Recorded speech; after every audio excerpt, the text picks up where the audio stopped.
When the royal guard's rifle cracked through the morning silence, Princess Elena knew her world had just shattered forever. But what led to that moment would prove far more devastating than the gunshot itself. The morning mist clung to the gardens of Aldermere Palace like secrets waiting to be whispered. Princess Elena Victoria Ashworth stood at her bedroom window, watching the groundskeepers tend to the roses her late mother had planted 20 years ago. At 24, Elena possessed the kind of beauty that photographers called ethereal. Porcelain skin, auburn hair that caught light like captured fire, and eyes the color of storm clouds before lightning strikes. But those who knew her well could see the weight she carried, the invisible crown of responsibility that had been placed on her head far too young. The knock on her door came precisely at 7:30, as it had every morning for the past 3 years. "Your Highness," came the crisp voice of Margaret Winters, her lady-in-waiting. "His Majesty requests your presence in the blue drawing room." Elena's reflection stared back at her from the gilded mirror, and, for a moment, she allowed herself to imagine a different life. One where she wasn't the heir presumptive to the throne of Aldermere.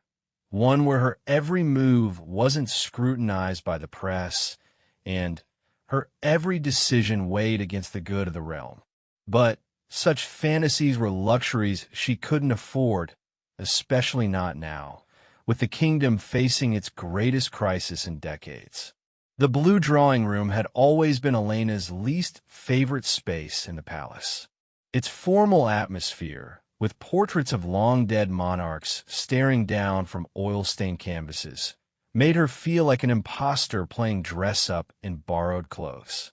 Her father, King Edmund Ashworth, stood with his back to her, gazing out at the sprawling grounds that had belonged to their family for 8 centuries. "Father," Elena said, her voice steady despite the anxiety gnawing at her chest. "You wanted to see me?" King Edmund turned, and Elena was struck by how much older he looked than his 58 years. The stress of recent months had carved new lines around his eyes, and his once proud shoulders seemed to carry the weight of the world.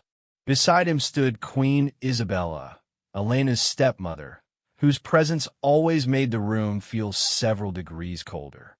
Isabella Ashworth had married into the royal family 5 years ago, bringing with her a son from her previous marriage, Prince Damien Rothschild, now 26, and officially Elena's stepbrother, though they shared no blood.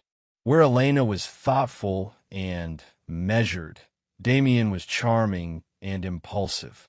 Where she sought to serve her people, he seemed to serve only himself. Yet somehow, he had managed to win over not only the king, but also large portions of the public with his easy smile and carefully crafted public persona. "Elena, my dear," King Edmund began, his voice carrying the weight of unspoken burdens, "we need to discuss the Merchants' Guild situation." The Merchants' Guild crisis had been brewing for months. The kingdom's most powerful trading consortium had been accused of price manipulation and exploiting smaller businesses. Their practices had led to widespread economic hardship among the working class, and public sentiment was turning increasingly angry. The royal family's response to this crisis would define Edmund's legacy and Elena's future reign. "The Prime Minister believes we need to take a stronger stance," the king continued. "The people are losing faith in our ability to protect them from economic exploitation." Elena nodded gravely. She had been following the situation closely, meeting with economic advisors, and even secretly visiting affected communities to understand their struggles firsthand. "I agree, Father. The evidence against the Guild is overwhelming. We should support legislation to break up their monopolistic practices and provide relief to the businesses they've driven to near bankruptcy." Queen Isabella's perfectly manicured fingers drummed against the mahogany table. "But, Your Majesty," she interjected smoothly, we must consider the broader implications. The Merchants Guild has been loyal to the crown for generations. They've funded numerous royal initiatives and employ thousands of people. Perhaps we're being too hasty in our judgment. Elena felt her jaw tighten. This was typical Isabella, always advocating for positions that seemed reasonable on the surface, but ultimately protected the interests of the wealthy elite. Stepmother, with respect, loyalty means nothing if it comes at the expense of justice. The Guild's actions have caused real suffering. Suffering that Damien has been working tirelessly to address. Isabella replied, her smile never wavering. He's been in negotiations with Guild leadership for weeks, trying to find a solution that satisfies everyone. This was news to Elena. Negotiations? Father, I wasn't aware that Damien was involved in official diplomatic efforts regarding the Guild. King Edmund looked uncomfortable, his eyes darting between his daughter and his wife. Damien came to me with a proposal. He believes he can convince the Guild to make voluntary reforms without the need for heavy-handed legislation. It could save us from a potentially damaging political battle. Elena's heart began to race. Something about this felt wrong, deeply wrong. Damien had never shown interest in economic policy before, and his sudden involvement in such a crucial matter raised every red flag she possessed. What kind of voluntary reforms? And what assurances do we have that they'll actually follow through? Before anyone could answer, the doors burst open, and Damien himself strode in, his presence filling the room like expensive cologne. He was undeniably handsome, with dark hair that seemed perpetually tousled just so, and green eyes that sparkled with mischief and intelligence. His smile was the kind that made people forget their better judgment. "Sorry I'm late," he said, not sounding sorry at all. "I was just finishing up a call with Guild President Morrison. Excellent news. They're willing to establish a voluntary oversight committee and reduce their profit margins by 8%. Elena stared at him incredulously. 8%? Damien, they've been overcharging consumers by nearly 30%. 8% is insulting. Damien's expression shifted to one of patient condescension, the kind reserved for children who don't understand adult complexities. Elena, politics is about compromise. If we push too hard, we risk the Guild withdrawing their support entirely. They could move their operations to neighboring kingdoms, taking thousands of jobs with them. So we should let them continue exploiting people because they're threatening to leave? Elena's voice rose despite her attempts to maintain royal composure. That's not compromise. That's extortion. The tension in the room was palpable. King Edmund looked between his daughter and stepson like a man watching a tennis match where the stakes were his kingdom's future. Queen Isabella maintained her serene smile, but Elena could see the calculation behind her eyes. "Perhaps," Isabella suggested smoothly, "we should put this matter to a formal vote within the family council. After all, this decision will affect the entire royal family's relationship with one of our most important institutional partners." Elena felt a chill run down her spine. The family council was a relatively new invention, created shortly after Isabella's marriage to give her and Damien official voices in royal decision-making. In theory, it was meant to modernize the monarchy by including diverse perspectives. In practice, Elena suspected it was designed to dilute her influence as the heir apparent. "A vote seems premature," Elena said carefully. "Shouldn't we gather more information first? I'd like to review Damien's negotiations in detail, examine the Guild's financial records, and consult with additional economic experts." Damien's smile faltered for just a moment, so briefly that Elena might have imagined it. "Of course, sister. Transparency is crucial. Though I should mention that some of the negotiation details are confidential. Trade secrets and such. We wouldn't want sensitive information falling into the wrong hands. The way he said sister always made Elena's skin crawl. There was something possessive about it, something that suggested ownership rather than familial affection. She had tried to dismiss her discomfort as paranoia, but moments like this made her wonder if her instincts were trying to tell her something important. "I think a vote is an excellent idea," King Edmund said, and Elena felt her heart sink. "We'll convene the full council tomorrow morning. Elena, you'll have tonight to review whatever materials Damien can share without compromising ongoing negotiations." As the meeting dissolved into administrative details about timing and procedures, Elena found herself studying the faces around her. Her father looked relieved to have a path forward, even if it meant avoiding the hard decisions. Isabella looked satisfied, like a chess player who had just moved her queen into position. And Damien was watching Elena with an expression she couldn't quite read, something between amusement and calculation. The rest of the day passed in a blur of meetings, briefings, and the endless parade of ceremonial duties that filled a princess's schedule. Elena smiled for photographers at a hospital opening, listened to economic advisors explain inflation projections, and reviewed correspondence from foreign dignitaries. But through it all, her mind kept returning to the morning's conversation and the nagging feeling that she was missing something crucial. That evening, as promised, Damien delivered a folder of documents to Elena's private office. He arrived just as she was finishing her dinner, looking perfectly at ease in the intimate setting of her personal quarters. "I hope I'm not interrupting," he said, settling into the chair across from her desk without waiting for an invitation. "I brought everything I could share about the guild negotiations." Elena accepted the folder, noting how thin it was. "This seems rather condensed for weeks of negotiations."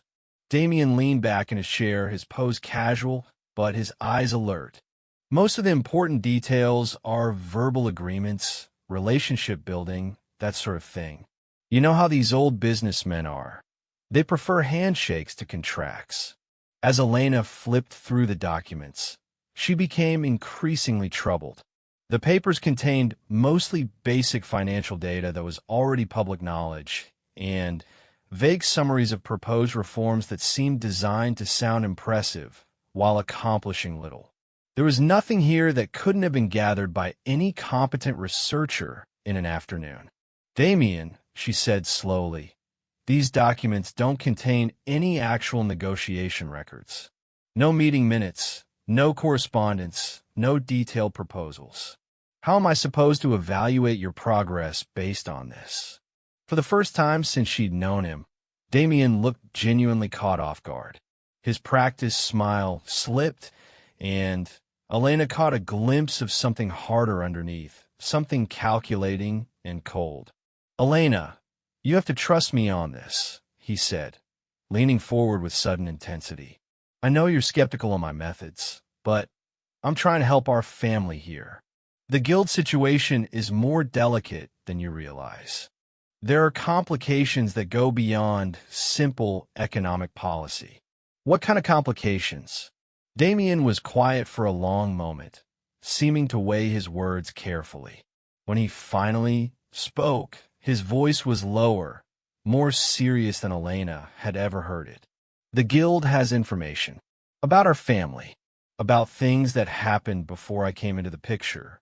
If we push them too hard, if we make them desperate, they might decide to make that information public." Elena felt the blood drain from her face. "What kind of information?" "I can't say more than that. But, Elena, you have to believe me when I tell you that some battles aren't worth fighting. Sometimes the cost of victory is too high." After Damien left, Elena sat alone in her office, staring at the inadequate documents and trying to process what she'd just heard. Was he telling the truth about the guild having compromising information about the royal family? Or was this an elaborate manipulation designed to make her back down from her principled stance? She thought about her mother, Queen Victoria, who had died when Elena was only 4. The official story was a car accident, but Elena had always sensed there were details she hadn't been told. Her father rarely spoke about her mother, and when he did, there was a sadness in his eyes that went beyond normal grief. Unable to concentrate on the guild documents any longer, Elena decided to take a walk through the palace's private quarters. The evening staff had mostly finished their duties, leaving the corridors dimly lit and eerily quiet. She found herself drawn to the portrait gallery, where paintings of her ancestors gazed down with expressions ranging from regal confidence to weary resignation. She paused before her mother's portrait, painted just months before her death. Queen Victoria had been beautiful in a way that transcended physical appearance. There was intelligence in her eyes, compassion in her smile, and strength in the set of her shoulders. Elena had always hoped to live up to her mother's legacy, but moments like this made her wonder if she was strong enough for the battles ahead. She was remarkable, wasn't she? Elena spun around to find Queen Isabella approaching from the shadows, moving with the silent grace of someone accustomed to observing rather than being observed. Yes, Elena replied carefully. She was. Isabella moved to stand beside her, both women gazing up at the painted face of the woman who had once been queen. Your father loved her very much. Sometimes I think he still does, more than he'll ever love anyone else. There was something vulnerable in Isabella's voice that Elena had never heard before, a crack in the perfect facade that revealed genuine human emotion underneath. Is that why you married him? Elena asked, surprising herself with the directness of the question. Despite knowing he could never love you the way he loved her? Isabella turned to look at Elena, and, for a moment, the two women saw each other without the masks they usually wore. I married your father because I believed I could make him happy, Isabella said quietly. And because I thought Damien needed a stable home, a chance to be part of something larger than himself. And now, Isabella's expression hardened slightly, the vulnerable moment passing. Now I realize that happiness is less important than security. For all of us. Before Elena could ask what she meant, Isabella was walking away, her footsteps echoing in the empty corridor. Elena was left alone with her mother's portrait, and a growing sense that the ground beneath her feet was far less stable than she had believed.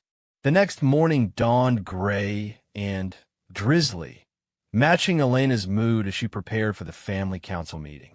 She had spent most of the night reviewing everything she knew about the Merchants Guild crisis, trying to separate facts from speculation and her own instincts from paranoid suspicion. The council chambers were located in the oldest part of the palace, their medieval stone walls a reminder of the centuries of royal decision-making that had taken place within these walls. Elena arrived early, hoping to have a few moments to collect her thoughts, but she found Damien already there, speaking quietly with a man she didn't recognize. The stranger was middle-aged, unremarkable in appearance except for his expensive suit and the way he carried himself with quiet confidence. When he saw Elena enter, he murmured something to Damien and quickly left through a side door. Who was that? Elena asked. Damien's easy smile was back in place. Just a palace consultant. Nothing to worry about. But Elena was worrying, more with each passing hour. The pieces of this puzzle weren't fitting together, and she was beginning to suspect that the picture they formed would be far uglier than she had imagined. King Edmund and Queen Isabella arrived together, followed by the royal secretary and a stenographer to record the proceedings.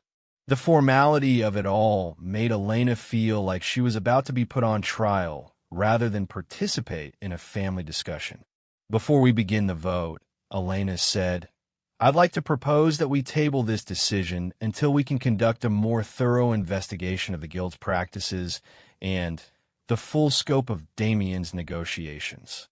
Damien's expression remained pleasant, but Elena caught a flash of something harder in his eyes. Elena, we've already discussed this. The guild is prepared to move forward with reforms immediately, but only if they have assurance that we won't pursue punitive legislation. Every day we delay is a day that their victims continue to suffer. The irony of Damien positioning himself as an advocate for the guild's victims was not lost on Elena, but she could see that her father was nodding along with his stepson's reasoning. I understand the urgency, Elena said carefully, but making policy based on incomplete information is dangerous. We owe it to the people of Aldermere to make decisions based on facts, not assumptions. Queen Isabella spoke up. Elena, dear, sometimes leadership requires making difficult decisions with imperfect information. Your father has been doing it successfully for over 20 years. The implicit criticism stung, but Elena pressed on. Then, let's gather better information. I propose we bring in independent investigators, financial auditors, economists who aren't connected to either the guild or the palace. Let's make sure we understand the full scope of the problem before we commit to a solution. She could see her father wavering, torn between his daughter's methodical approach and his stepfamily's assurances that they had everything under control. How long would such an investigation take? King Edmund asked. Elena had anticipated this question. 6 weeks for a preliminary report, 3 months for a comprehensive analysis. Damien shook his head. That's far too long. The guild representatives I've been working with have made it clear that their offer has a limited window. If we don't accept their voluntary reforms within the next 2 weeks, they'll assume we're planning to pursue hostile legislation and will start moving their operations out of the kingdom. Then, maybe we should let them leave, Elena said, her frustration finally showing. If they're not willing to operate fairly within our borders, perhaps we're better off without them. The silence that followed was deafening. Elena realized she had just advocated for a position that could cost thousands of jobs and billions in tax revenue. Exactly the kind of idealistic stance that critics often accuse the younger generation of royalty of taking. But before anyone could respond, the meeting was interrupted by a commotion outside the chamber doors. Elena could hear raised voices, the sound of running footsteps, and what sounded like screaming. The doors burst open, and Captain Marcus Reed, the head of the Royal Guard, rushed in with an expression of barely controlled panic. Your Majesty, he said, his voice tight with urgency, we have a situation in the East Gardens. Princess Elena, I need you to come with me immediately. Elena's blood turned to ice. What kind of situation? Captain Reed's eyes darted to the other family members before settling back on Elena. There's been an incident involving palace staff and protesters. Someone's been hurt badly. The situation is escalating, and your presence might be the only thing that can prevent it from turning into something much worse. As Elena rose from her chair, her mind raced through possibilities. Palace protests were rare, but not unheard of, usually consisting of small groups with specific grievances who were handled quietly by security. But something about Captain Reed's demeanor suggested this was different, more dangerous. I'll come with you, Damien said, starting to rise. No, Captain Reed said firmly. Just Princess Elena. The crowd is specifically asking for her. Elena felt a chill run down her spine. A crowd asking for her by name suggested this wasn't a random protest, but something planned, something personal. As she followed Captain Reed toward the door, she caught sight of her reflection in the chamber's ornate mirror. The woman looking back at her appeared calm and composed, every inch the royal princess she had been trained to be. But inside, Elena felt like she was walking toward the edge of a cliff with no idea how far the drop might be. The walk to the East Gardens felt both endless and far too short. With each step, Elena could hear the crowd growing louder, angrier. Captain Reed briefed her quickly as they moved through the corridors. About 50 people, mostly from the merchant districts that have been hit hardest by the guild's practices, he explained. They started peacefully, but something set them off about 20 minutes ago. One of our younger guards panicked, and, well, you'll see. As they emerged into the gardens, Elena immediately understood why Captain Reed looked so grim. The scene before her was chaos barely held in check. A crowd of people, mostly working class judging by their clothes, were pressed against a line of royal guards. But these weren't the usual protesters Elena had encountered before.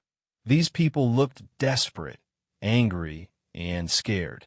In the center of the crowd, Elena could see a figure on the ground, surrounded by what appeared to be family members. Even from a distance, she could see the blood. "My God," Elena whispered. "What happened?" Captain Reed's jaw was tight. Guard Thompson is young, inexperienced. When the crowd started pushing forward, he thought they were trying to breach the palace perimeter. He fired a warning shot, but it wasn't a warning shot, was it? "No, Your Highness, it wasn't." Elena felt the world tilt around her. A member of the Royal Guard had shot a civilian, possibly killed them, and now she was being asked to somehow contain a situation that threatened to explode into full-scale violence. As she approached the crowd, Elena could make out individual faces. Mothers holding children, elderly men with weathered hands, young adults whose eyes burned with righteous anger. These weren't professional agitators or political extremists. These were her people, the citizens she had sworn to serve and protect. And one of them was lying motionless on the ground, bleeding from a gunshot wound inflicted by someone sworn to defend a crown. The crowd noticed her approach, and a ripple of recognition passed through the group. Some faces showed hope, others suspicion, but all of them showed pain, the pain of people who had been failed by the institutions they had trusted. Elena realized that whatever happened in the next few minutes would define not just her reign, but possibly the future of the monarchy itself. The decisions she made here, the words she spoke, could either heal the wounds that had brought these people to her door or tear them wider until they could never be repaired. As she took her first steps toward the crowd, Elena caught sight of movement in one of the palace windows above. Someone was watching from the shadows, observing how she handled this crisis. She couldn't make out who it was, but something about the figure's posture struck her as familiar. The crowd parted slightly as she approached, creating a narrow path toward the injured person at the center. Elena could see now that it was a young woman, probably no older than Elena herself, with dark hair matted with blood and a face that was frighteningly pale. "Please," a voice called out from the crowd. It was an older man, his clothes marking him as a shopkeeper or small business owner. "Please, Your Highness, help us. They shot Sarah for no reason. She wasn't doing anything wrong. None of us were doing anything wrong." Elena knelt beside the injured woman, Sarah, checking for signs of life. She could see the girl's chest rising and falling shallowly, which meant she was alive, but likely in critical condition. "We need to get her to a hospital immediately," Elena said, looking up at Captain Reed. "Call for an ambulance now." But as she spoke, Elena became aware of a new tension in the crowd.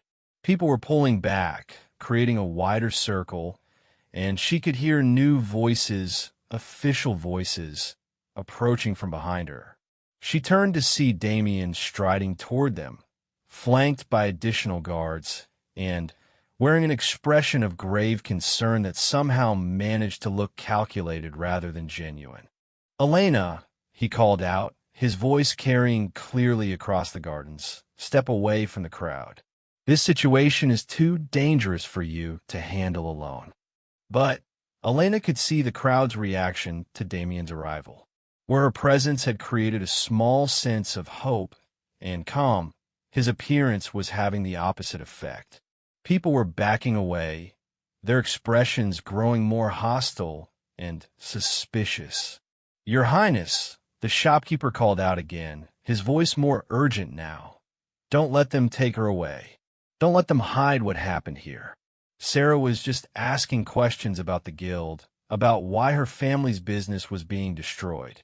She wasn't threatening anyone. Elena felt pieces of the puzzle clicking into place with sickening clarity. This wasn't a random protest that had gotten out of hand. These people had come here specifically to confront the royal family about the Merchants Guild situation. And somehow, Sarah, this young woman now bleeding on the palace grounds, had been seen as enough of a threat to justify lethal force. As Elena knelt beside Sarah, holding the girl's hand and whispering reassurances she wasn't sure she believed, she caught sight of that same figure in the palace window. This time, she could make out enough detail to recognize Queen Isabella, watching the scene below with an expression Elena couldn't read. The ambulance arrived with sirens wailing, and as the paramedics worked to stabilize Sarah, Elena found herself making a decision that would change everything. She stood up, facing the crowd of angry, frightened people, and spoke in a voice that carried across the gardens and up to the palace windows above. "I promise you," she said, her words clear and firm, "that there will be a full investigation into this shooting and into the grievances that brought you here today. The royal family will not hide from this. We will not cover up what happened here. And we will not allow the Merchants Guild to continue exploiting the people of this kingdom while hiding behind the crown's protection." The silence that followed was profound. Elena could feel the weight of every gaze in the garden, from the relieved faces of the protesters to the concerned expressions of the palace guards to the calculating stare she could sense from the window above. She had just committed the royal family to a course of action that directly contradicted Damien's negotiations and potentially threatened whatever secret arrangement he had been working on. But as she watched Sarah being loaded into the ambulance, Elena knew she had made the only choice her conscience would allow. What she didn't know was that her words had been overheard by more than just the crowd in the gardens. In palace windows, in hidden recording devices, and through the smartphones of protesters who had started streaming the confrontation live, Elena's promise was spreading beyond the palace walls and into the broader kingdom. By evening, her commitment to investigate both the shooting and the guild would be front-page news across the kingdom. And somewhere in the palace, people who had been counting on her silence were already beginning to plan their response. As Elena finally returned to the palace, exhausted and emotionally drained, she found a message waiting for her. The note wasn't signed and contained only a few lines, but its meaning was unmistakable. Some promises are more dangerous than lies. Some investigations uncover more than corruption. Be very careful what doors you choose to open, Your Highness. Some of them can never be closed again. Elena crumpled the note in her hand, but she couldn't shake the feeling that the real danger was just beginning. The investigation Elena had promised began within hours of her declaration in the gardens, but not in the way she had expected. Instead of the independent inquiry she had envisioned, King Edmund announced the formation of an internal palace commission led by Sir Geoffrey Blackwood, the royal family's longtime legal advisor and a man whose loyalty to the crown was absolute. Elena stood in her father's study 3 days after the shooting, watching him pace behind his mahogany desk with increasing frustration. The room smelled of old leather and pipe tobacco, familiar scents that usually comforted her, but now seemed to emphasize how trapped she felt within the palace walls. "Father, Sir Geoffrey's investigation will look like a cover-up," Elena argued, trying to keep her voice respectful despite her growing anger. "The people want transparency, not another internal review that clears everyone of wrongdoing." King Edmund stopped pacing and fixed his daughter with a stare that reminded her he had been making difficult decisions since before she was born. "Elena, you made a public commitment without consulting the family council. Now we have to manage the consequences of your emotional response." The word emotional stung. Elena had heard it used to dismiss women's concerns her entire life, and hearing it from her own father felt like a betrayal. Emotional? "Father, an innocent woman was shot on our property. How is demanding justice emotional rather than moral?" "Because you don't understand the full scope of what you're dealing with," Damien interjected from his position by the window. He had been silent until now, but Elena could feel his attention like a weight on her shoulders. "The guild situation is more complex than you realize. There are foreign interests involved, economic pressures that could destabilize the entire kingdom if handled incorrectly." Elena turned to face her stepbrother, noting how comfortable he looked in her father's private study. Over the past few days, she had begun to notice how often Damien was present during important discussions, how smoothly he inserted himself into conversations about policy and governance. "Foreign interests?" Elena asked. "What aren't you telling me, Damien?" Before he could answer, Queen Isabella entered the study without knocking, carrying a tea service that she set down with practiced grace. Elena noticed how her stepmother's arrival changed the dynamic in the room. Both her father and Damien seemed to relax slightly, as if Isabella's presence somehow legitimized whatever they were planning. "I've just spoken with Prime Minister Harrison," Isabella announced, settling into a chair as if she had every right to be part of this conversation. "He's concerned that Elena's public statements have created unrealistic expectations among the protesters. They're organizing larger demonstrations, demanding immediate action against the guild." Elena felt a surge of hope mixed with apprehension. If the people were mobilizing, it might force the palace's hand toward real reform. "Good," she said. "Maybe now we'll have to actually address the problem instead of hiding behind closed-door negotiations." "Elena," her father said sharply, "those closed-door negotiations are what prevent kingdoms from falling into chaos. Not everything can be solved through public grandstanding." The criticism hit harder than Elena expected, partly because she recognized a grain of truth in it. She was young, inexperienced in the subtle arts of statecraft, and her public promise had indeed created complications. But she also knew that sometimes dramatic action was necessary to break through decades of careful inaction. "Then, teach me," Elena said, surprising everyone in the room, including herself. "If there are things I don't understand about the guild situation, if there are foreign interests and economic pressures I'm not seeing, then explain them to me. Make me understand why protecting people who exploit our citizens is in the kingdom's best interest." The silence that followed was heavy with unspoken communication. Elena watched her father's eyes dart to Isabella, saw Isabella's barely perceptible nod, noticed Damien's slight smile. Whatever they were hiding, they were about to decide whether to trust her with it. "Very well," King Edmund said finally, "but what I'm about to tell you cannot leave this room. The consequences of this information becoming public could be catastrophic." Elena nodded, though her stomach churned with anxiety about what she was about to learn. Her father moved to his personal safe, hidden behind a portrait of her great-grandfather, and withdrew a folder thick with documents. As he opened it on his desk, Elena could see financial records, correspondence, and what appeared to be legal contracts. The Merchants Guild isn't just a domestic trading organization, King Edmund began. For the past 15 years, they've been serving as intermediaries for foreign investment, particularly from the Valerian Republic. Valerian companies have been using the Guild to gain access to our markets, our resources, and our strategic positions. Elena felt the world shifting around her.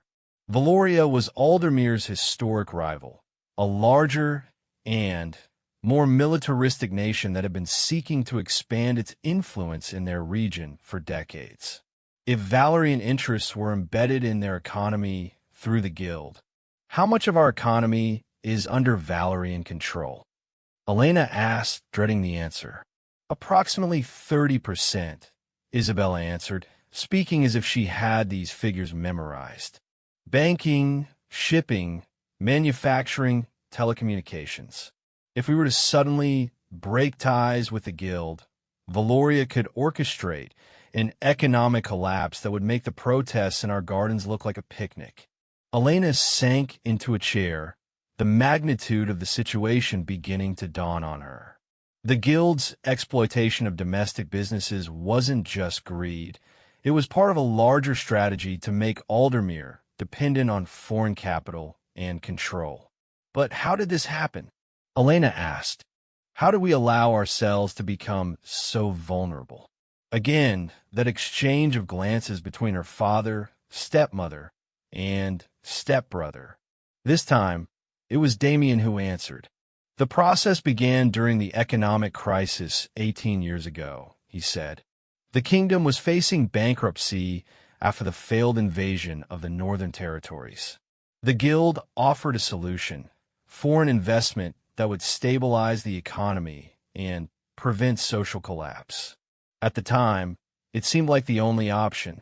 18 years ago, Elena did the math quickly. She would have been 6 years old, just 2 years after her mother's death. Her father would have been a widower struggling to manage both personal grief and a national crisis. The investment came with conditions, of course.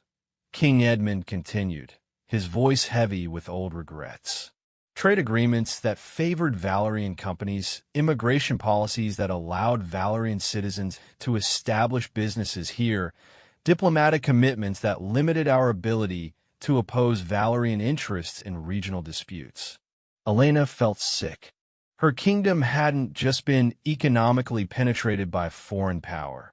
It had been systematically compromised, turned into a client state masquerading as an independent monarchy. And now? Elena asked, what happens if we try to break free from this arrangement? Economic warfare, Isabella said bluntly. Coordinated attacks on our currency, withdrawal of foreign investment, trade boycotts. Within months, we'd be facing mass unemployment, business failures, and social unrest that would make the current protests look peaceful. Elena stared at the documents spread across her father's desk, trying to process the implications of what she was learning. Every major decision her father had made during her lifetime had been constrained by this hidden arrangement. Every policy, every diplomatic initiative, every economic strategy had been filtered through the need to keep Valoria satisfied. So, when I promised to investigate the Guild, Elena said slowly, I was actually threatening to expose our kingdom's surrender to foreign control. You were threatening to destroy everything we've built over the past 18 years, Damien said, his voice gentler now that the secret was out. Elena, I know this is hard to understand. I know it feels like we've betrayed everything the crown is supposed to stand for. But sometimes survival requires compromise. Elena looked at her stepbrother with new eyes. His involvement in Guild negotiations suddenly made sense. He wasn't just trying to resolve a domestic economic dispute. He was managing Aldermere's relationship with its hidden masters. How long have you known about this? Elena asked him, Since I was 18, Damien replied. Mother thought I needed to understand the reality of our situation before I started taking on official duties. Elena felt a stab of betrayal that was almost physical.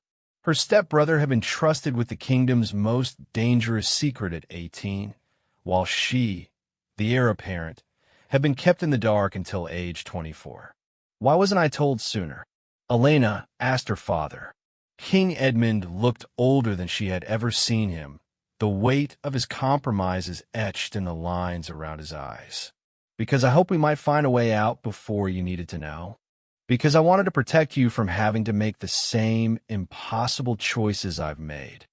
And because, Isabella added quietly, we weren't sure we could trust you to prioritize the kingdom's stability over your idealism. The words hung in the air like a physical blow. Elena realized that her own family had been watching her, testing her, waiting to see if she was pragmatic enough to be trusted with the truth about their kingdom's shame. So to the shooting in the gardens, Elena said, pieces clicking into place, that wasn't an accident, was it? The silence was answer enough. Sarah Mitchell, Elena continued, using the injured woman's full name for the first time. She wasn't just a random protester. She was getting too close to something, asking the wrong questions. Sarah Mitchell works for the Aldermere Tribune, Damien said. She's been investigating foreign investment in domestic businesses for months. Her articles were starting to identify patterns that could have exposed the full extent of Valerian involvement in our economy. Elena felt cold despite the warmth of the study. So she was shot to silence her. She was shot because Guard Thompson was told that protesters were attempting to breach palace security, King Edmund said firmly. The fact that Sarah Mitchell was among those protesters was unfortunate timing. But Elena could see the truth in her family's eyes. Sarah had been targeted, whether officially or through careful positioning that made violence inevitable. The royal family, her family, had allowed a citizen to be shot to protect their arrangement with foreign masters. I want to see her, Elena said suddenly. Sarah, I want to visit her in a hospital. Absolutely not, Isabella said immediately. Elena, you cannot be seen taking a personal interest in this woman. It will only fuel speculation and make our situation more dangerous. Our situation is already dangerous, Elena replied, standing and moving toward the door. The only question is whether we're going to face that danger with honesty or with more lies. Elena, wait, her father called. There's more you need to know. She paused at the door, though every instinct told her to keep walking. The investigation you promised, King Edmund continued. Sir Geoffrey's inquiry isn't just about the shooting. It's about damage control for everything we've just discussed. If evidence of our arrangement with Valoria becomes public, it won't just destroy the monarchy. It could trigger a war.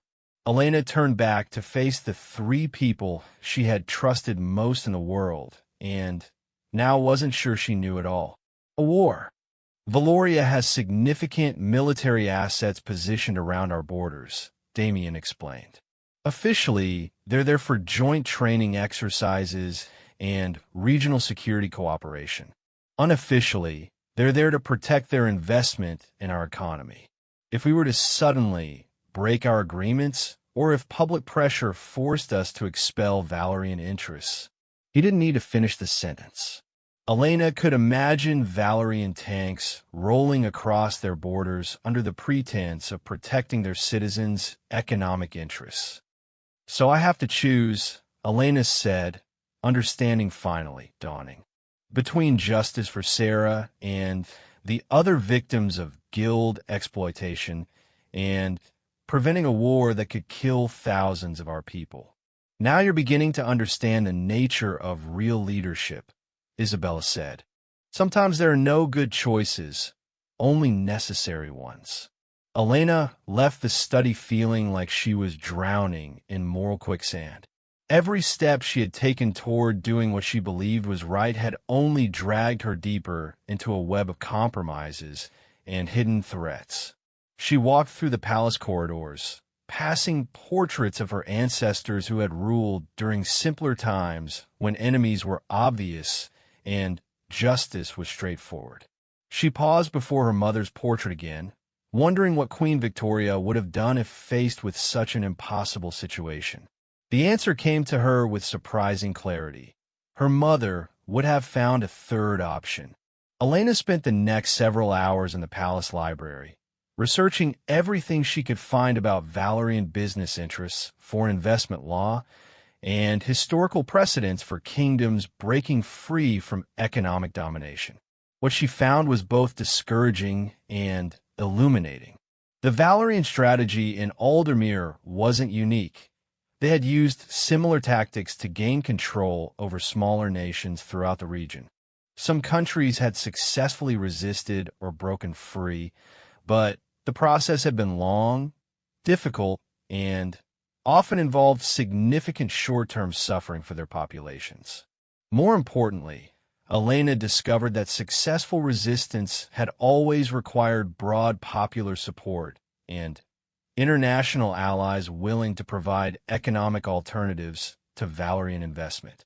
As evening fell, Elena made a decision that would have terrified her family if they had known about it. She slipped out of the palace through a servant's entrance and made her way to Aldermere General Hospital, where Sarah Mitchell was recovering from her gunshot wound. The hospital security was minimal compared to the palace, and Elena's simple civilian clothes and pulled-back hair allowed her to move through the corridors without being recognized. She found Sarah's room on the 4th floor in the private wing where the kingdom's more important patients received treatment. Sarah was awake, staring out the window at the city lights below. When Elena entered, the young woman turned, and Elena was struck by the intelligence in her eyes despite the pallor of her face and the bandages on her head. "Your Highness," Sarah said, trying to sit up straighter. "Please don't," Elena said, approaching the bed. "How are you feeling?" "Like I was shot by palace guards for asking inconvenient questions," Sarah replied with a weak smile. Despite everything, Elena found herself liking the woman's directness. Elena pulled a chair closer to the bed and sat down. "What questions were you asking, Sarah?" For a moment, Sarah looked uncertain, as if trying to decide how much to trust the heir to the throne. Then, she seemed to make up her mind. "I've been tracking foreign ownership of domestic businesses for the past year," Sarah said. "The patterns I found don't make sense unless there's some kind of coordinated strategy behind them. Valerian companies aren't just investing in profitable ventures. They're targeting strategic sectors: infrastructure, communications, food distribution." "What kind of patterns?" Sarah reached for a notebook on her bedside table, wincing with the movement. "Businesses that refuse to sell to Valerian buyers have been facing coordinated attacks, supply chain disruptions, regulatory challenges, sudden tax audits. Meanwhile, businesses that cooperate receive preferential treatment from government agencies and access to favorable loans through the guild." Elena felt her suspicions crystallizing into certainty. The guild wasn't just facilitating foreign investment. It was serving as the enforcement arm of a systematic takeover of Aldermere's economy. "How much of this can you prove?" Elena asked. "About 60% with documents," Sarah replied. "The rest is clear pattern recognition, but it would be hard to demonstrate in court without access to government records or guild internal communications." Elena was quiet for a long moment, weighing what she was about to do. Then, she made another decision that would have horrified her family. "What if you had access to those records?" Sarah's eyes widened. "Your Highness, are you suggesting what I think you're suggesting?" "I'm suggesting that the people of Aldermere deserve to know the truth about what's being done in their name," Elena said. "And I'm suggesting that sometimes the only way to protect the kingdom is to be willing to risk everything for it. Over the next hour, Elena and Sarah developed the framework for an investigation that would bypass Sir Geoffrey's official inquiry entirely. Sarah would continue her research using sources Elena could provide, while Elena worked to document the extent of the palace's knowledge of and complicity in the Valerian takeover.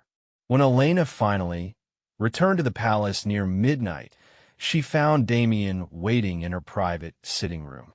He looked up from the book he had been reading, ironically, A History of Foreign Invasions, and studied her with those calculating green eyes.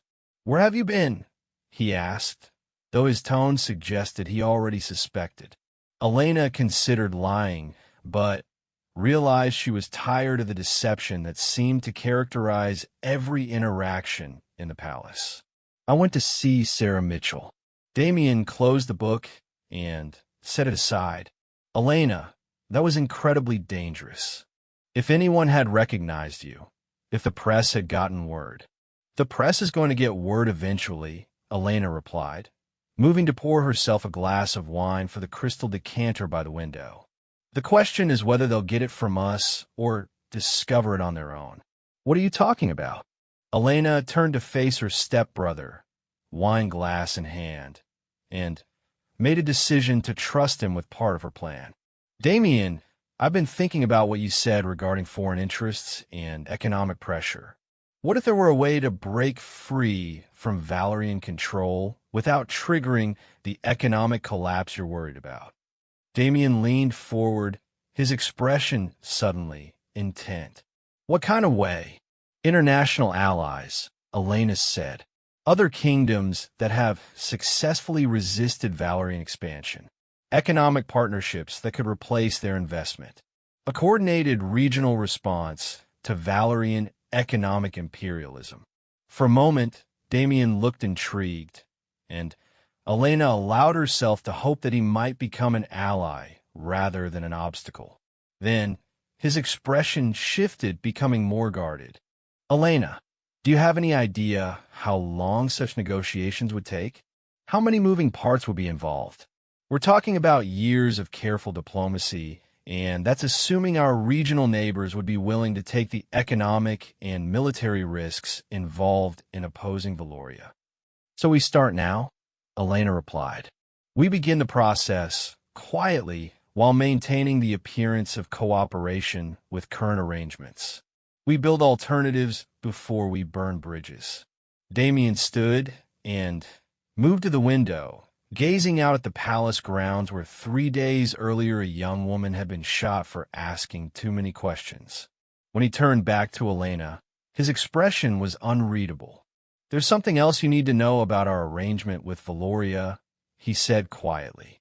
"Something we didn't tell you in Father's study." Elena felt her stomach clench. "What?" "The agreement isn't just economic. There's a marriage clause." The wine glass slipped from Elena's suddenly, nerveless fingers, shattering on the marble floor. "What kind of marriage clause?" "When you become queen, you're expected to marry a Valerian nobleman of their choosing. It's how they plan to ensure permanent influence over Aldermere's foreign policy." Elena stared at her stepbrother, the full scope of her family's betrayal finally becoming clear. Not only had they surrendered their kingdom's economic independence, they had promised away her personal freedom and any hope of Aldermere ever regaining true sovereignty. "Who?" she asked, her voice barely above a whisper. "Prince Victor Castellan," Damien replied. "Valoria's second son. The marriage would be announced on your 25th birthday and take place 6 months later." Elena's 25th birthday was in 3 weeks. She sank into a chair, her mind reeling with the implications. Every conversation about her future, every discussion of royal duties and responsibilities had been built on a lie. She wasn't being prepared to rule Aldermere. She was being prepared to hand it over to foreign masters. "Does he know?" Elena asked. "This Prince Victor? He's been informed of the arrangement," Damien said. "In fact, he's been in the kingdom for the past month, staying at the Valerian embassy under diplomatic cover. He's been observing you. Elena felt physically ill. Someone had been watching her, evaluating her as a potential bride and future puppet ruler, while she remained completely unaware of her fate. The shooting, she said suddenly, another piece falling into place. The timing of everything. Victor was watching when I made my public promise about the investigation, wasn't he? Damien nodded reluctantly. The Valerian embassy was displeased with your response to the situation. They're questioning whether you're suitable for the role they had planned for you. Elena almost laughed at the irony. Her commitment to justice and transparency, the very qualities that should make her a good queen, were being seen as defects by her future masters. What happens if they decide I'm not suitable? Elena asked. Damien was quiet for a long moment. There are other options, other ways to ensure Valerian influence over Aldermere's future. Elena looked at her stepbrother, seeing him clearly for perhaps the first time.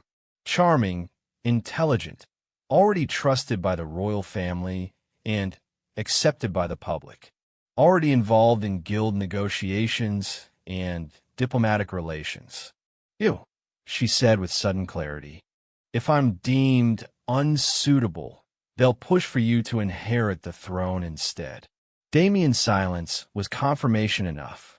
Elena stood, brushing glass fragments from her dress, and moved toward the door. She had learned enough for one night, more than enough to understand that her choices were even more limited than she had imagined. "Elena," Damien called as she reached the door. "For what it's worth, I don't want it to happen this way. I never wanted to see you forced into an arrangement you didn't choose." Elena paused, looking back at the man who might be her ally or her replacement.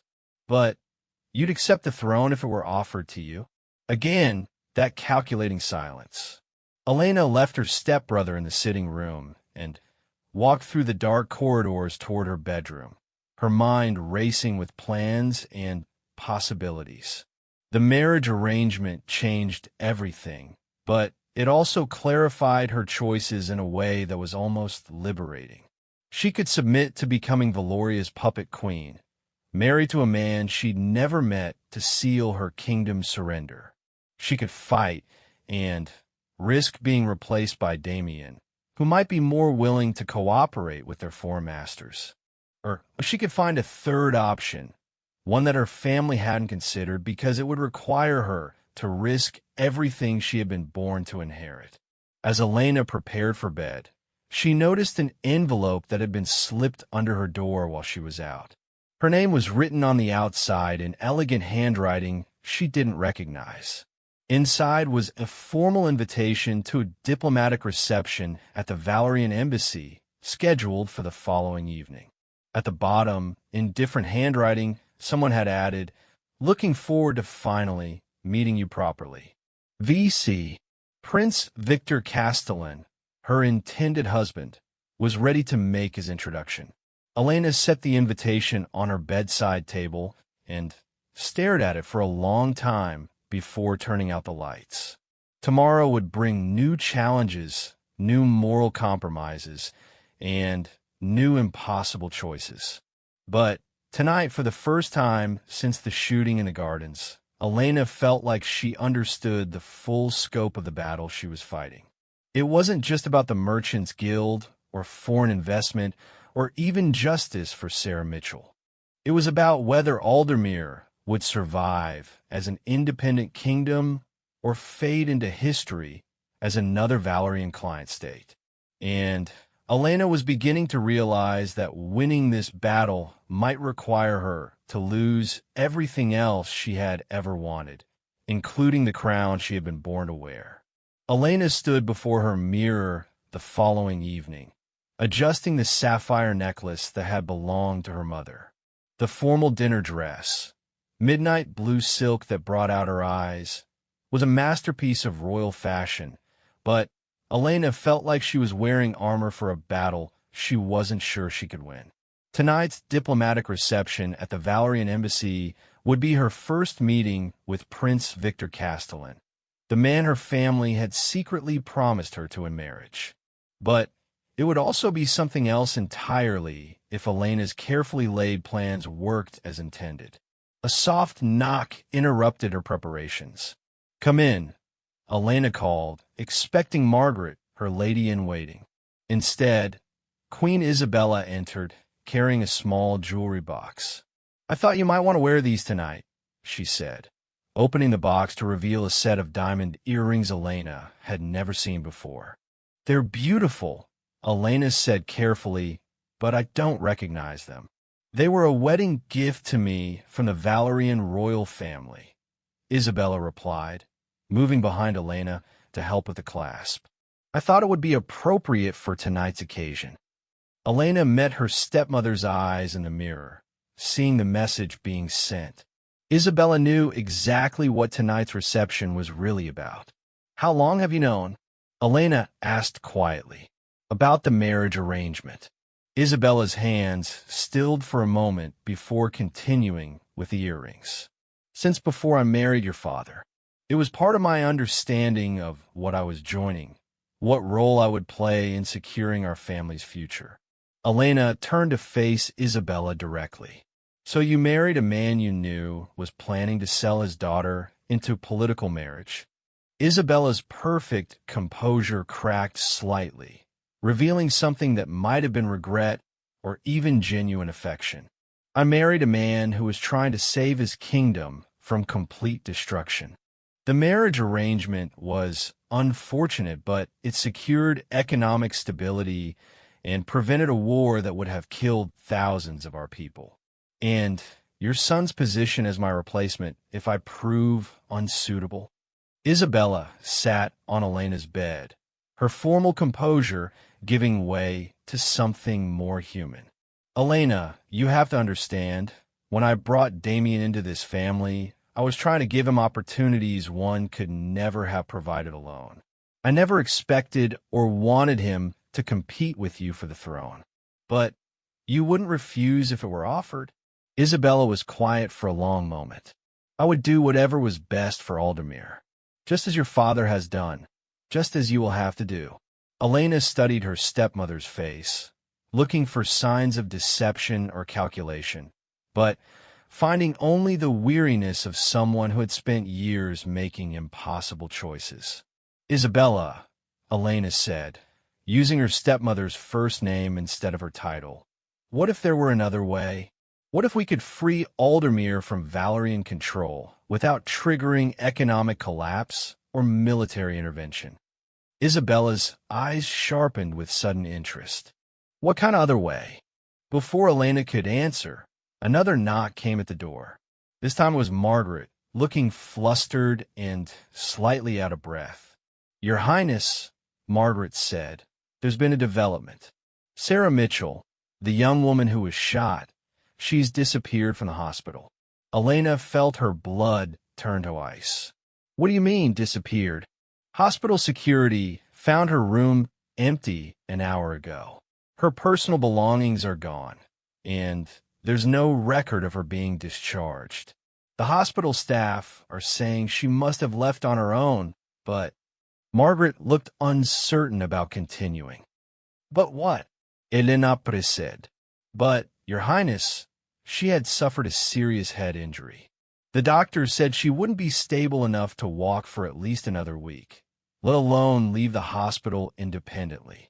Elena's mind raced through possibilities, none of them good. Sarah's investigation into Valerian business practices had been getting close to dangerous truths.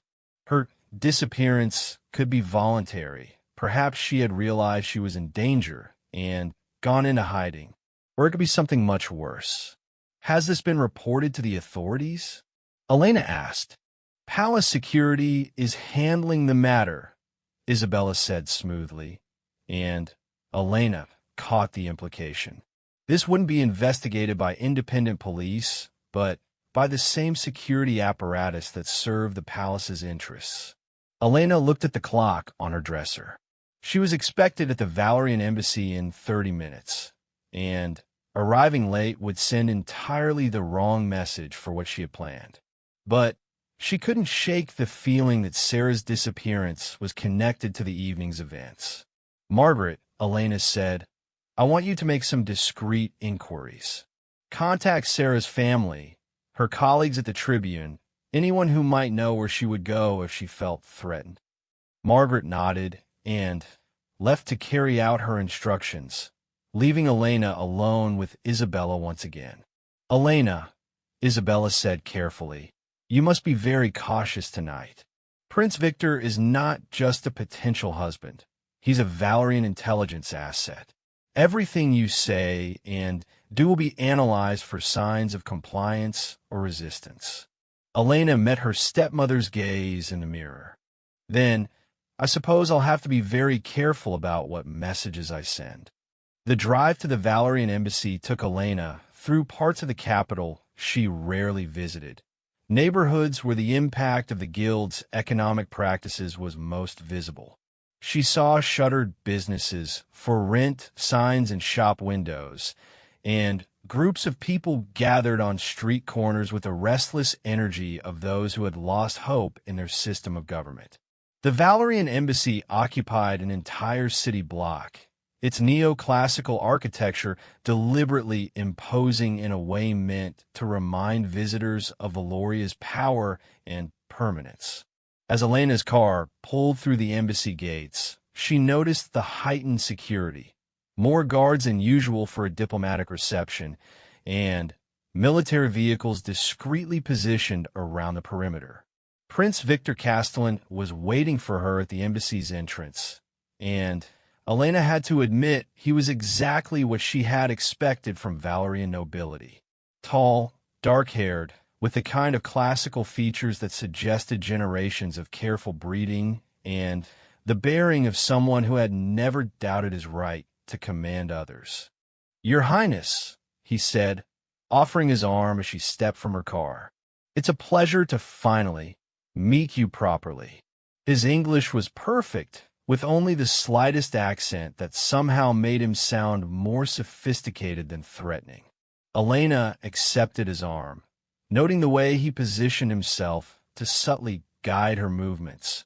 A small display of control that was probably unconscious but told her everything she needed to know about his character. The embassy's reception hall was filled with diplomats, business leaders, and members of Aldermere's political establishment. Elena recognized Guild President Morrison talking quietly with several Valerian officials, their conversation stopping abruptly when they noticed her entrance.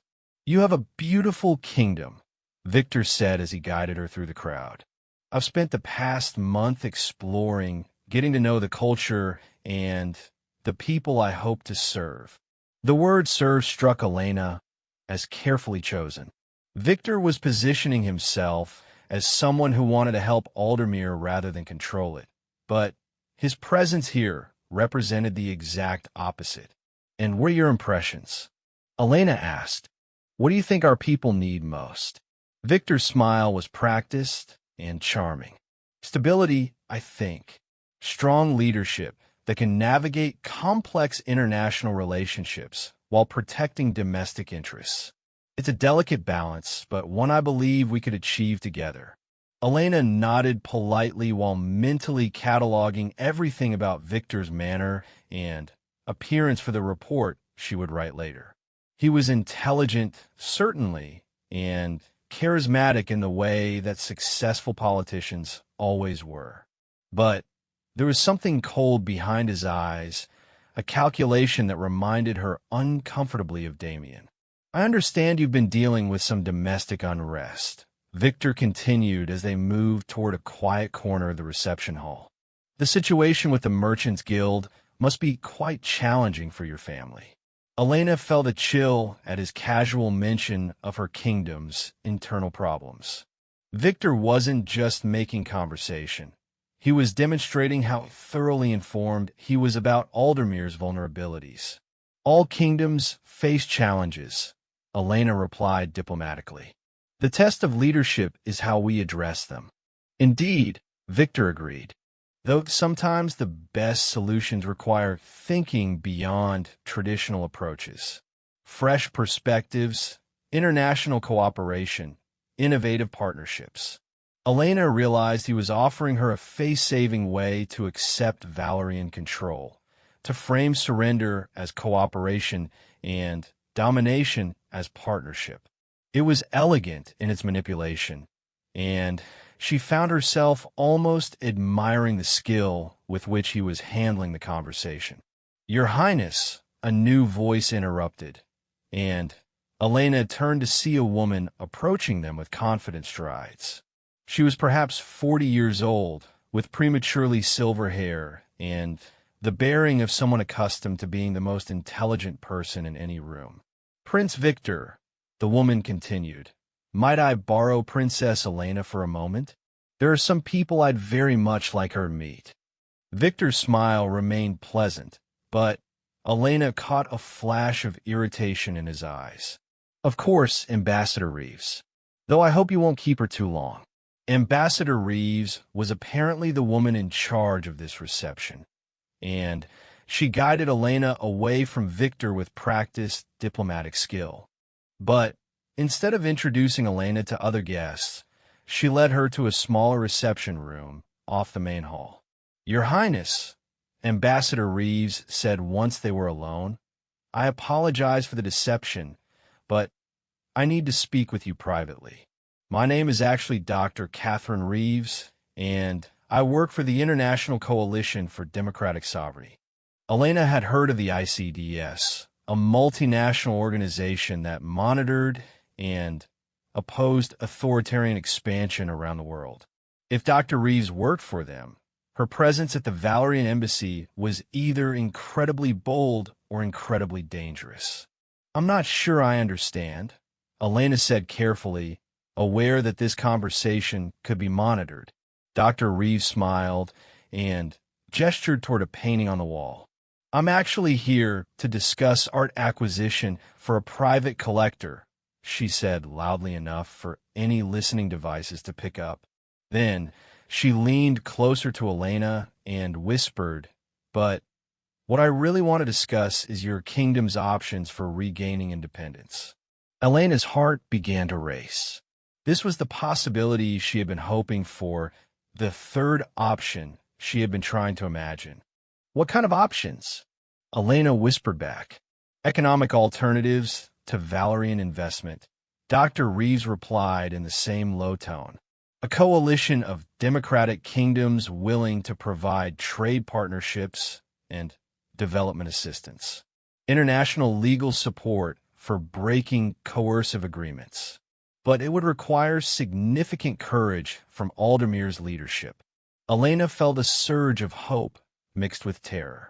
The possibility of freedom was being offered, but accepting it would mean risking everything: her crown, her kingdom's stability, possibly even her life. How would such a process work? Elena asked. Dr. Reeves glanced around the room, then pulled a business card from her purse. On one side was information for an art gallery, but Elena noticed there was something written in pencil on the back. "If your kingdom were interested in alternative arrangements," Dr. Reeves said in her normal voice, "I have contacts who specialize in cultural exchanges that could be quite beneficial for all parties involved." Elena palmed the business card, understanding that it contained information about how to contact the ICDS securely. "I'll certainly consider any cultural opportunities that might benefit my people," Elena replied, playing her part in the coded conversation. Dr. Reeves nodded and then guided Elena back toward the main reception, but not before whispering one final message: "Sarah Mitchell is safe. We got her out of the hospital before Valerian operatives could reach her. She's continuing her investigation from a secure location."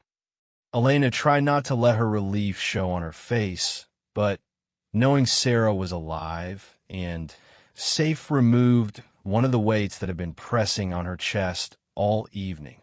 As they rejoined the reception, Elena caught sight of a familiar figure across the room. Damien was talking quietly with several Valerian officials, looking perfectly at ease in what should have been enemy territory. Elena watched him laugh at something one of the Valorians said, and she wondered how long her stepbrother had been cultivating these relationships. "Ah, there you are," Victor said, appearing at Elena's elbow.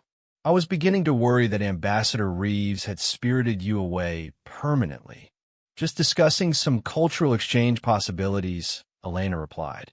"I'm always interested in opportunities to strengthen international relationships." Victor's eyes sharpened slightly, and Elena wondered if he had detected the double meaning in her words. "Cultural exchanges can indeed be very enlightening," he said, "though one must be careful that such exchanges don't inadvertently create complications for existing relationships." The warning was subtle, but clear. Victor was letting her know that any attempts to seek alternatives to Valerian control would be viewed as hostile acts.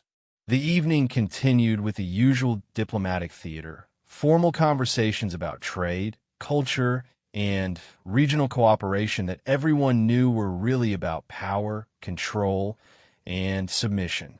Elena played her part perfectly, appearing gracious and interested while mentally recording everything she observed. She noticed which Aldermere business leaders seemed most comfortable with their Valerian counterparts, suggesting they had been cooperating with the economic takeover for some time. She observed the casual way Valerian officials discussed Aldermere's domestic policies, as if they had every right to opinions about another kingdom's internal affairs. Most tellingly, she watched how Prince Victor moved through the crowd, accepting deference from people who should have seen him as a foreign guest rather than a future authority figure. As the evening wound down, Victor walked Elena to her car, maintaining the courteous facade while making his position unmistakably clear. "I hope this evening has helped you understand the possibilities our partnership could create," he said as they paused by her car door. "Your kingdom has such potential, but potential requires the right guidance to be realized." Elena met his gaze directly, allowing some of her steel to show through her diplomatic mask. "I'm always interested in partnerships that benefit all parties equally," she replied, "though I find that the most successful partnerships are those built on mutual respect rather than predetermined hierarchies."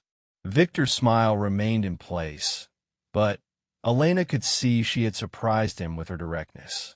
"Naturally," he said, "though sometimes what appears to be hierarchy is actually complementary strengths working in harmony."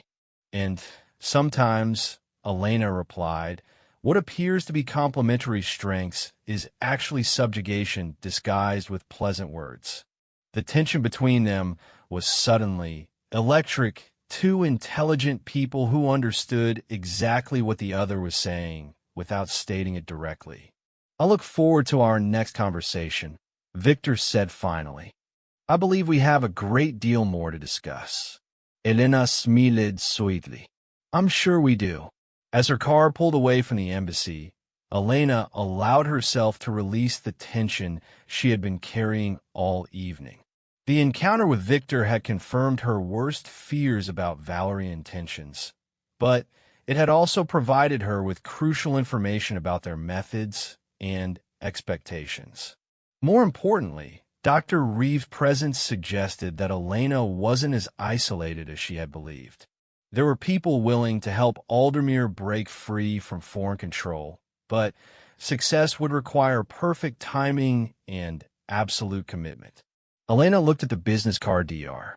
Reeves had given her, memorizing the penciled information on the back before carefully tearing it into small pieces.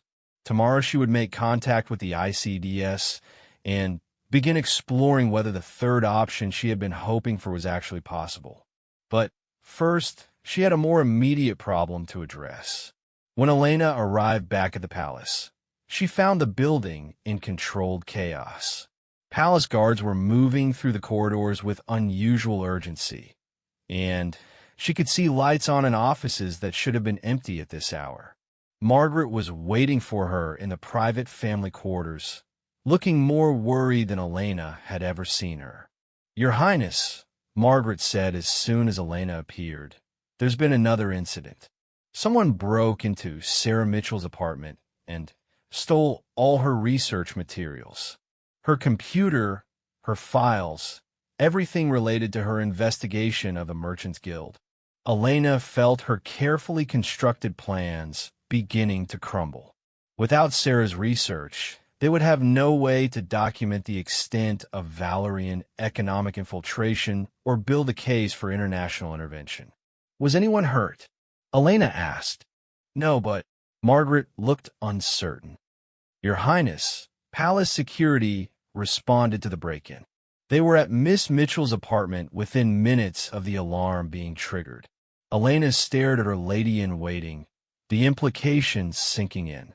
Either Palace Security had incredibly fast response times for random crimes in the city, or they had been monitoring Sarah's apartment and were involved in the break-in themselves.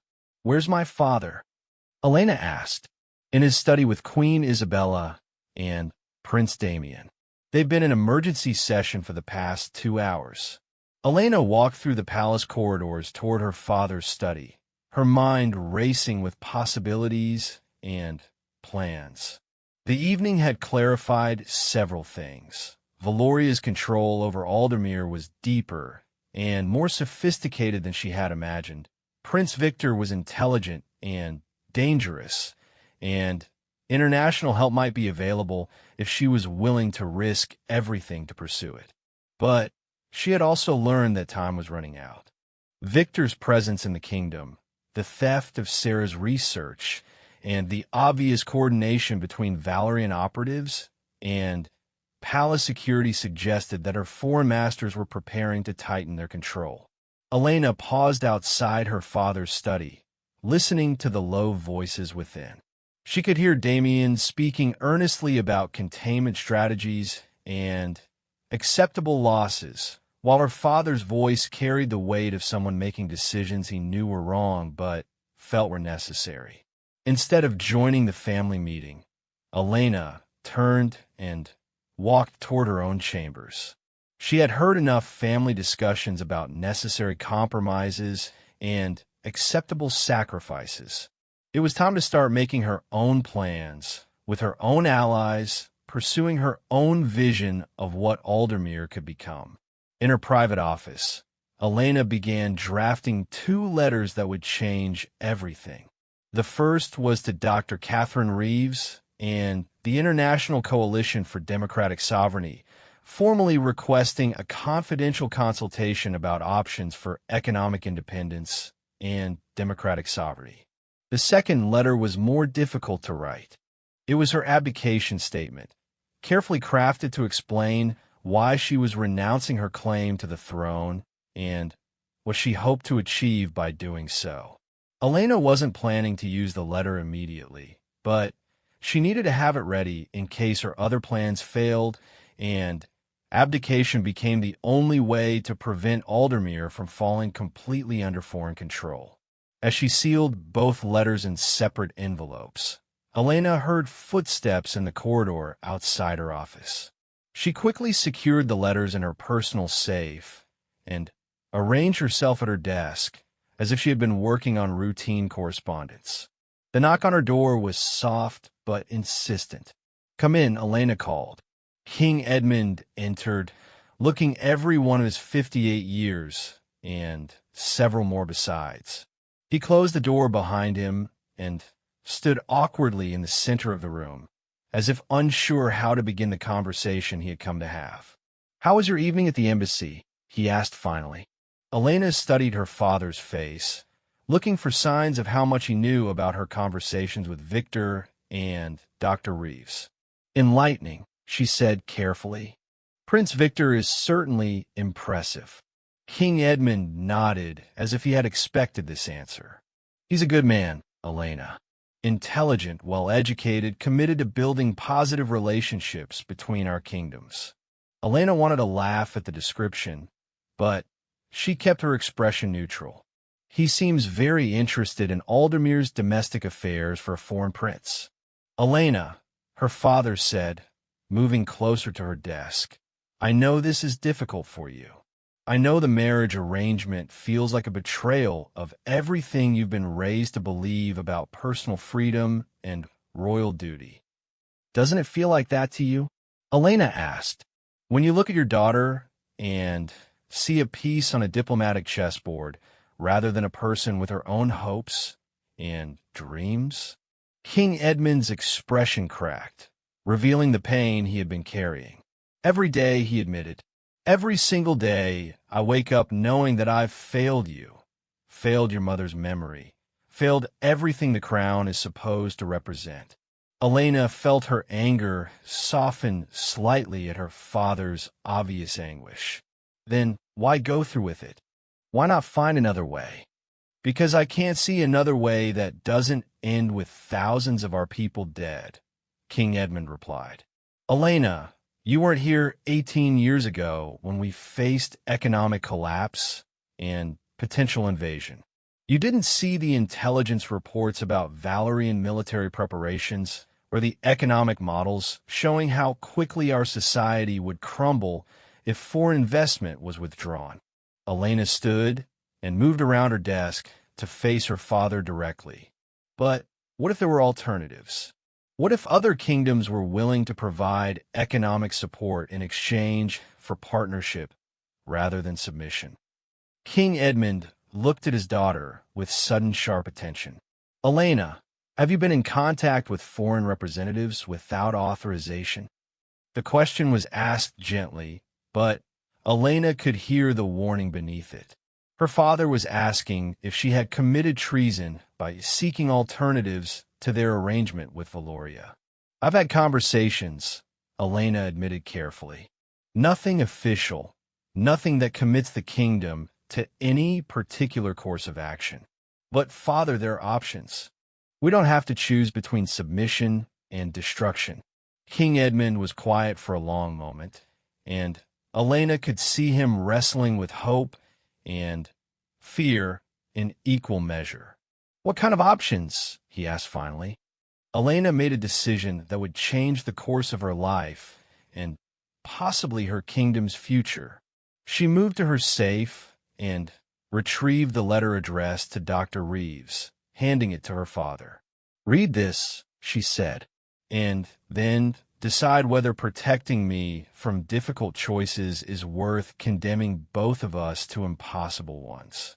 King Edmund read the letter slowly, his expression changing from concern to surprise to something that might have been admiration. Elena, he said when he finished reading, if you send this letter, there will be no going back. Valoria will view any attempt to seek economic alternatives as an act of hostility. The consequences could be severe. The consequences of doing nothing will be worse, Elena replied. Father, in 3 weeks I turn 25, and you expect me to announce my engagement to a man I've met once and marry him 6 months later. In exchange, Aldermere gets to maintain the illusion of independence while actually being a Valerian puppet state. That's not a compromise, that's surrender. King Edmund looked at his daughter with eyes that held 20 years of regret and fear, but also a growing spark of something Elena hadn't seen in a long time. Hope. If we do this, he said slowly, we'll need to be very careful, very strategic. Valoria has resources and capabilities that we're only beginning to understand. Elena felt her heart leap at the word we. Her father was considering joining her rebellion rather than try and stop it. I know, Elena said, but we'll have advantages too. We'll have the truth. We'll have popular support once people understand what's at stake, and we'll have international allies who believe in democratic sovereignty. King Edmund nodded slowly, then moved to Elena's desk and picked up her pen. If we're going to commit treason against our foreign masters, he said with a slight smile, we might as well do it properly. He began drafting an addendum to Elena's letter. officially requesting that any assistance provided by the ICDS be coordinated with the legitimate government of Aldermere rather than solely with the heir apparent. As Elena watched her father write, she felt the weight of the crown shifting on her shoulders. She was still the heir to the throne, still bound by duty and responsibility to her people. But for the first time in her life, she felt like she might be worthy of the inheritance she had been born to claim.